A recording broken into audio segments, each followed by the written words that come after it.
I was sitting in my cramped apartment reviewing quarterly reports when my phone rang. The caller ID showed my Aunt Sarah's number, which was unusual since we rarely spoke outside of holidays. "Michael, I have some difficult news." Her voice was strained. "Your grandfather passed away yesterday morning." The words hit me like a physical blow. Grandpa Joe had been the anchor of our family, the steady presence who somehow held everyone together despite their differences. I'd spent countless summers on his farm as a child, learning to milk cows and mend fences, but life had pulled me toward the city and corporate world. "The funeral is this Saturday," Sarah continued, "and there's something else. The will reading is scheduled for Monday. You need to be there." I found myself nodding even though she couldn't see me. "Of course, I'll drive down tomorrow." After hanging up, I stared out my window at the concrete jungle below. Memories flooded back. Grandpa teaching me to drive his old pickup truck, showing me how to read the weather in the clouds, sitting on the porch sharing stories about his father who'd first worked this land. The next few days passed in a blur of condolences and casseroles. My cousins, aunts, and uncles gathered at the farmhouse, sharing memories and speculating about the future of the property. Everyone assumed the farm would be divided among the children, with maybe small portions for us grandchildren. Nobody expected what was coming. The funeral was everything Grandpa would have wanted: simple, heartfelt, and held in the small country church where he'd worshipped for 60 years. The entire community showed up, testament to the man he'd been. Farmers, shopkeepers, teachers, all sharing stories of his kindness and integrity. But underneath the grief, I could sense tension brewing among the family. Hushed conversations stopped when I approached. Meaningful glances were exchanged when they thought I wasn't looking. My Uncle Robert seemed particularly agitated, pacing the farmhouse porch and making phone calls. "It's just not right," I overheard my cousin Jennifer whisper to her mother. "We've been here taking care of him while Michael was off playing businessman in the city." My Aunt Patricia nodded grimly. "The farm should stay with people who understand it, who've worked it." I felt like an outsider at my own grandfather's funeral. These people had indeed been more present in his daily life. They'd helped with harvests, checked on him during storms, brought him groceries when his arthritis flared up. What had I done besides send Christmas cards and make occasional phone calls? That evening, as family members gradually departed, I found myself alone in Grandpa's study.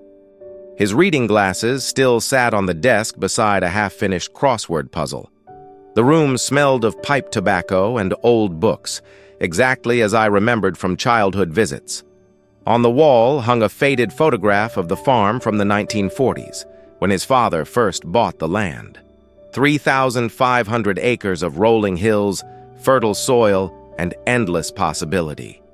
Tomorrow, we'd learn its fate.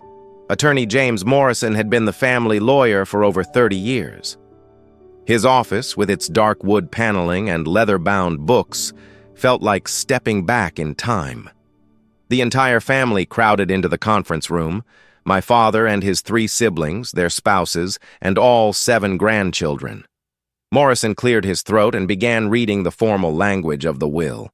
Grandpa had left specific items to various family members, his pocket watch to Uncle Robert, his recipe collection to Aunt Sarah, his tools to my father.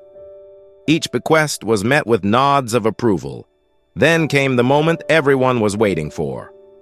Regarding the farm property located at 1247 County Road 15, consisting of 3,500 acres, the main residence, outbuildings, and all agricultural equipment.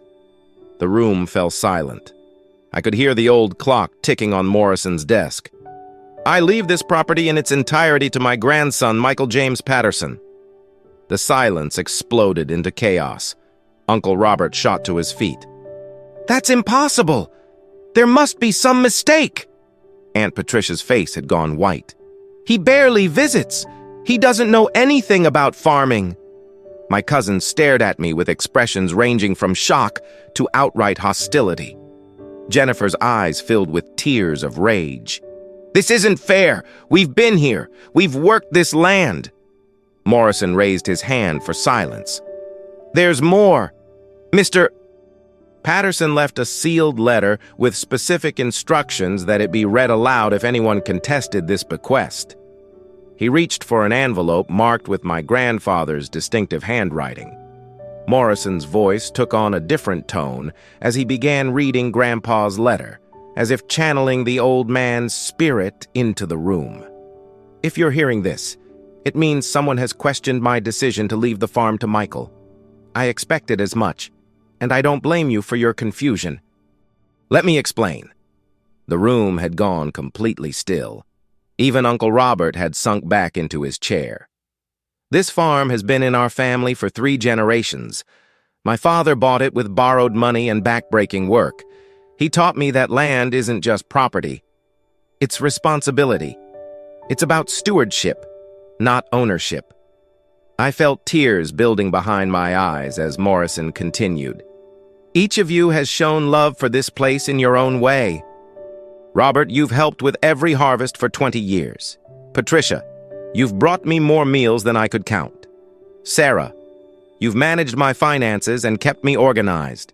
You've all been wonderful children, and I'm proud of each of you.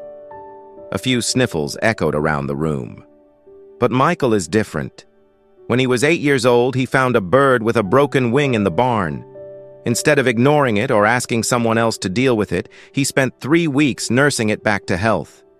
He built a small shelter, researched what to feed it, and sat with it every day until it could fly again. I remembered that bird, a small sparrow that had somehow gotten trapped and injured. I'd completely forgotten about it until this moment.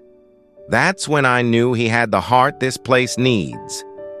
Morrison continued reading, and with each word I felt the weight of my grandfather's observations settling on my shoulders. Over the years, I watched Michael during his visits.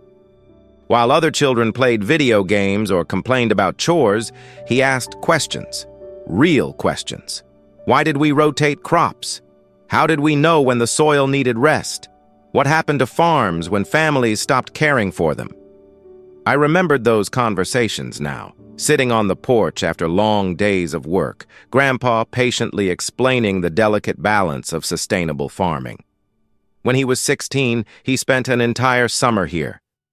I told him he could earn money helping with the harvest, but instead of focusing on his paycheck, he noticed that the north pasture was showing signs of erosion. He researched solutions and presented me with a detailed plan for terracing and replanting. Uncle Robert shifted uncomfortably.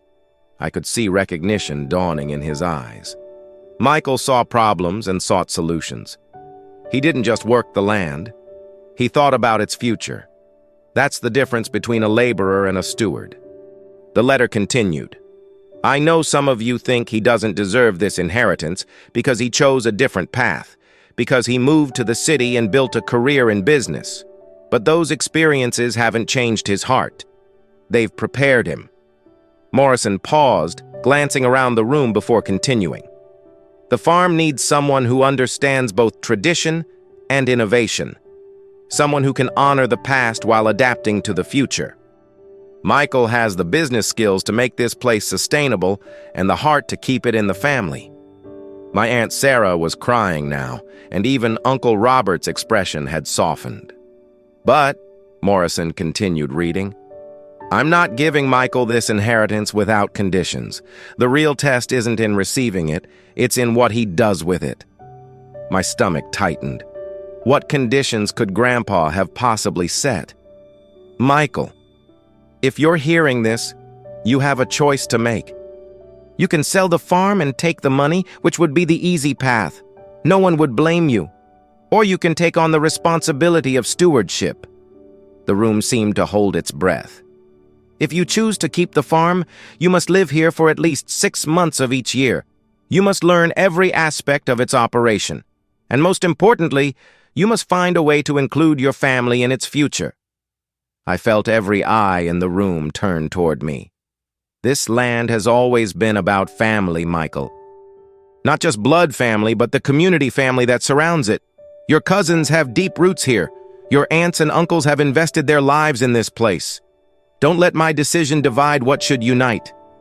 Morrison looked up from the letter. "There's one final paragraph. Michael, I know this burden feels heavy. I know you're wondering if you're worthy of it. Let me tell you what I told your grandmother on our wedding day. Worthiness isn't about perfection. It's about commitment. It's about showing up, especially when things get difficult." The lawyer folded the letter carefully.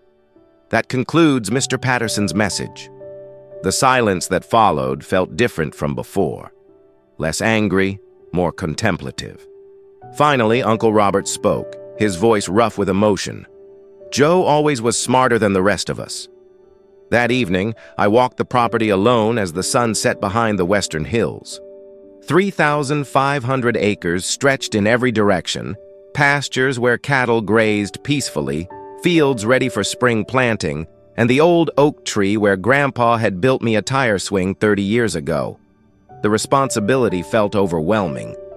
I had a successful career in the city, a life I'd built carefully over the past decade. Could I really give that up to become a farmer? Did I even know how to be a farmer? But as I walked, memories surfaced with each familiar landmark. The creek where Grandpa taught me to fish, the barn where I'd learned to milk cows, the workshop where he'd shown me how to repair everything from tractors to broken hearts. "The land remembers," he used to say. "It remembers every person who's cared for it, every seed that's been planted with hope, every harvest that's fed a family." I found myself at the family cemetery, a small plot on a hill overlooking the main house. Grandpa's fresh grave was covered with flowers from the funeral. Next to it lay my grandmother, who'd passed 5 years earlier, and beyond them, his parents and grandparents. 4 generations of Pattersons who'd worked this soil, who'd faced droughts and floods, economic downturns and abundant harvests. They'd all made sacrifices to keep this land in the family. Standing there in the gathering darkness, I felt their presence. Not in any supernatural way, but in the weight of their choices, their hopes, their belief that this place mattered enough to fight for. My phone buzzed with messages from my boss, wondering when I'd return to the city. The quarterly reports still needed reviewing. Client meetings were scheduled for next week. But for the first time in years, those obligations felt distant and unimportant. The next morning, I found Uncle Robert in the barn, checking on the cattle. He looked up as I approached, his expression unreadable. "Didn't expect to see you up this early," he said, not unkindly. "Couldn't sleep." I leaned against the fence, watching the cows move slowly through the pasture. "Uncle Robert, I need to ask you something. Do you think Grandpa made a mistake?" He was quiet for a long moment, running his hand along the wooden rail. "Yesterday, I would have said yes without hesitation. Today," he shrugged. "Your grandfather was many things, but he wasn't impulsive. If he chose you, he had his reasons. But you and Dad and the others, you know this land. You understand farming in ways I never will." Robert smiled for the first time since I'd arrived. "You think we were born knowing how to run a farm? Your grandfather taught us everything, just like his father taught him. Knowledge can be learned, Michael. Character can't be taught." We stood in comfortable silence, watching the sun climb higher over the fields. "There's something else," Robert continued. "Something your grandfather never told you. When you were in college, he used to talk about you constantly. He'd show anyone who'd listen your business school projects, especially the one about sustainable agriculture practices." I stared at him in surprise. I'd written that paper during my junior year, focusing on how traditional farming methods could be integrated with modern technology and environmental consciousness. He kept a copy in his desk drawer. Said it proved you understood that progress and tradition didn't have to be enemies. That evening, I called a family meeting. Everyone gathered in Grandpa's living room, the same space where we'd shared countless holiday meals and birthday celebrations. The tension from the will reading had eased somewhat, but uncertainty still hung in the air. "I've been thinking about what Grandpa said in his letter," I began, my voice steadier than I felt. "About including family in the farm's future. I want to propose something. Jennifer crossed her arms defensively. "You're going to sell it, aren't you?" "No," I said firmly. "I'm going to keep it. But I can't do it alone, and I don't want to." I pulled out a notebook where I'd been sketching ideas since dawn. What if we turned this into a family operation? Not just me inheriting and everyone else watching from the sidelines, but a real partnership. Uncle Robert leaned forward with interest. "What kind of partnership? You know more about cattle management than I ever will. What if you became the livestock manager? Jennifer, you have that degree in agricultural science that you've never really used. Patricia, your organizational skills could help us develop agritourism programs." I could see wheels turning in their minds. The farm is profitable, but it could be more than that. We could develop educational programs for city kids, farm-to-table experiences, maybe even a small farmer's market. But it would take all of us working together. Sarah spoke up. "What about your career in the city?" "I've been thinking about that too. I could work remotely part of the time, handle the business side of operations. But I'd be here for planting and harvest seasons, for the important decisions." The room fell quiet as everyone processed the proposal. Finally, my father spoke. "It sounds like something Dad would have approved of." 6 months later, I stood in the same spot where I'd received that life-changing phone call, but everything had transformed. The cramped apartment was gone, replaced by the spacious farmhouse that had been in our family for generations. My corporate job had evolved into consulting work that I could do remotely, allowing me to split time between business responsibilities and farm operations. The family partnership had exceeded everyone's expectations. Uncle Robert's expertise with livestock had helped us expand the cattle operation sustainably. Jennifer had implemented crop rotation strategies that improved soil health while increasing yields. Aunt Patricia's agritourism programs were booked solid through the fall, but the most significant change was in our relationships. Working together toward a common goal had healed old wounds and created new bonds. Family dinners happened weekly now, not just on holidays. The grandchildren spent summers learning the same lessons I'd learned decades earlier. This morning brought a special milestone, our first farm-to-table dinner event. 50 guests from the city would experience a meal prepared entirely from ingredients grown on our land. Jennifer had planned the menu, Robert had selected the perfect beef, and Patricia had organized every detail. As I walked through the fields checking on the final preparations, I thought about Grandpa's letter. He'd been right about the responsibility feeling heavy, but he'd also been right about something else. Worthiness wasn't about perfection, it was about commitment. I'd made mistakes during these months, plenty of them.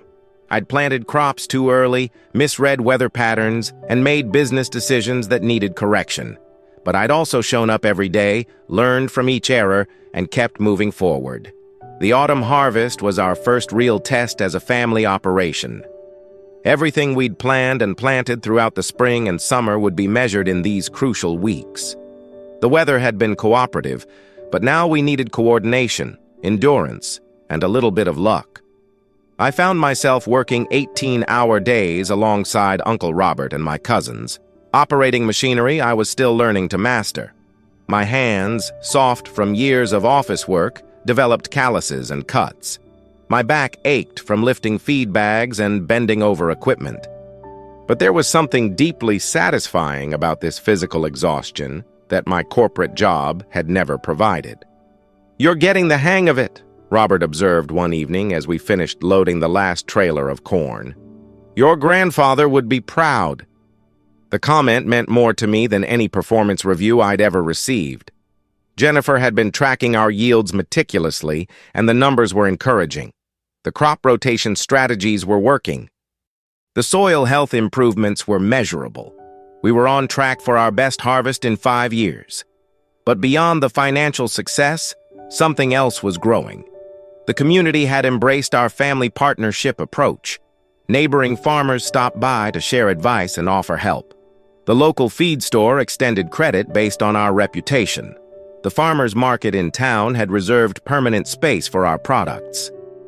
One afternoon, While taking a break from combining soybeans, I noticed a small sparrow with an injured wing near the barn. Without thinking, I gently captured it and set up a makeshift shelter in the workshop.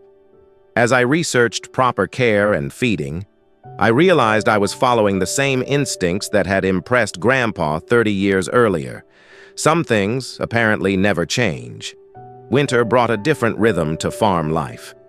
The urgent pace of planting and harvesting gave way to equipment maintenance, planning for next year, and community involvement. I discovered that being a farmer meant being part of something larger than just your own land. The local school district asked if we could host educational field trips. Children from the city arrived wide-eyed, many seeing farm animals for the first time. Watching them experience the wonder I'd felt as a child reminded me why this place mattered beyond profit margins and property values. "Mr. Patterson," a third grader asked during one visit, "why do you live so far from everything?" I knelt down to her level, gesturing toward the rolling hills and peaceful pastures. "Because this isn't far from everything. This is where everything important begins. The food on your table, the milk in your cereal, the leather in your shoes, it all starts here." Jennifer had developed curriculum materials that connected farming to science, mathematics, and environmental studies. Teachers were amazed at how engaged their students became when learning had practical applications. Our agritourism programs had evolved too. Patricia had created weekend retreats for corporate groups, teaching teamwork through farm work. City families came for farm experience vacations, helping with chores and learning about rural life. But perhaps the most meaningful development was our relationship with other local farmers. We'd formed a cooperative for sharing equipment and bulk purchasing supplies. Young farmers struggling to get started found mentorship and support. Older farmers nearing retirement had a model for keeping their land productive and in family hands. One evening at the monthly Farmers Association meeting, the president made an announcement that caught me off guard. "We'd like to recognize the Patterson family for their innovative approach to sustainable farming and community engagement." The applause felt like acceptance into a brotherhood I'd never expected to join. Spring arrived with its familiar promise of renewal. As I walked the fields planning this year's crops, I carried Grandpa's old journal, filled with decades of observations about weather patterns, soil conditions, and farming wisdom. His handwriting covered every page, documenting the lessons learned through years of trial and error. One entry particularly struck me. "The land teaches patience to those willing to listen. Every season brings new challenges, but also new opportunities. The key is remembering that we're not just farming for this year's harvest, but for the harvests our grandchildren will reap." I was beginning to understand what he meant. The decisions I made today about soil conservation, sustainable practices, and community relationships would echo through generations. This wasn't just about maintaining a business. It was about maintaining a legacy. My consulting work had evolved to focus specifically on agricultural businesses, helping other family farms navigate the challenges of modernization while preserving their core values. The combination of business education and hands-on farming experience created a unique perspective that was in high demand.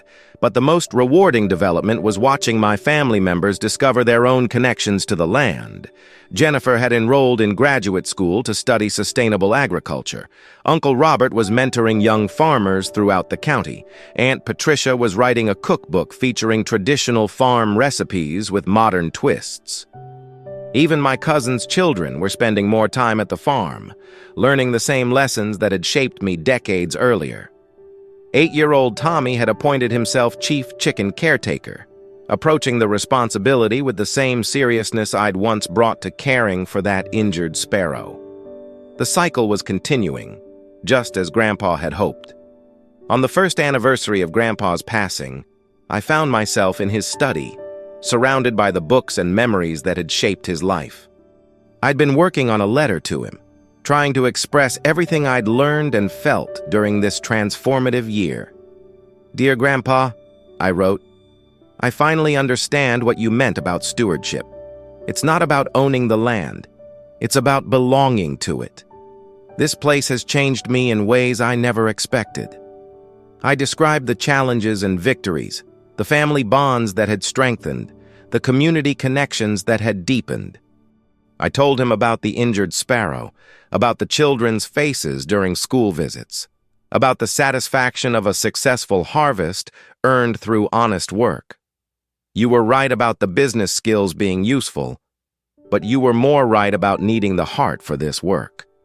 Every decision comes back to the same question: what's best for the land and the people who depend on it? As I wrote, I realized that this letter wasn't really for Grandpa.